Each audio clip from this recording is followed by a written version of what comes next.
Hi, my name is Andrew Rand, and I'm a consulting psychologist at MRG. I'm here today to introduce you to MRG's latest report, the Motivation and Career Report, which is powered by the Individual Directions Inventory, or the IDI. This report is a new way of showcasing and harnessing an individual's IDI profile with more specificity, direction, and also new content. With this new report, we will introduce participants to their IDI profile in a new way, with more clarity, refreshed reporting on how motivation interacts with itself. And we've also included a section on potential motivational biases. The crux of the motivation and career report, though, is to take an individual's IDI profile and place it in the context of their career.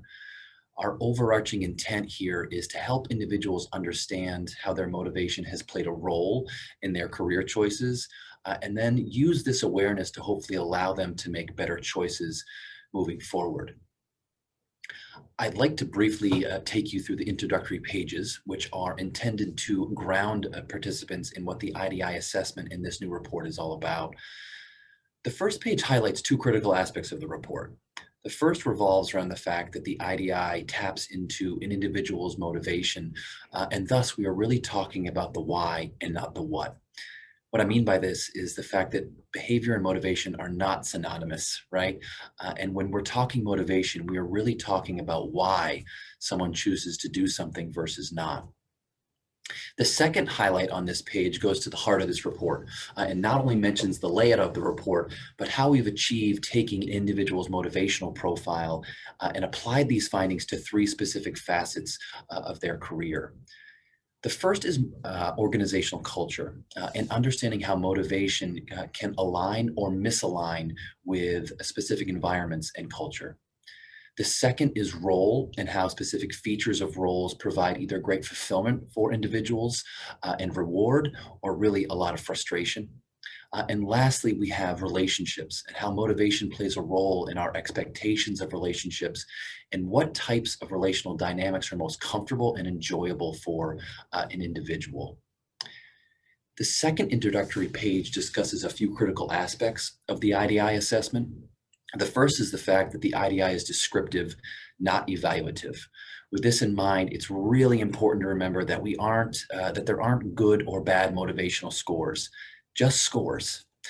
The second is intended to help participants understand the norming process with a little bit more clarity than previous reports, and give them an understanding of what their scores actually mean.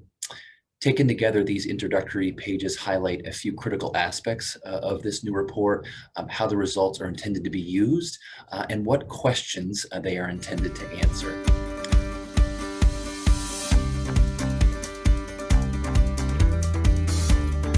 I'd like to leave you with a quick career coaching tip, and that is to remember that people often think that they have great clarity about their own motivation and why they make the career decisions that they do. But something I've learned over the years is that people often don't. And even if they have good line of sight on their motivation, they usually miss how it applies to decision making around their career. And very often, people are not intentional enough about their careers. They let their careers dictate them versus them dictating their careers. The IDI and this new report are likely to provide a little bit of clarity for individuals, and a starting place on how to be more active and thoughtful participants within their career decision making. Lastly, keep watching out for more details on this report. Stay tuned for more videos, and please reach out to the MRG Client Services team if you've got any questions or would like to learn more about this report. Thanks very much.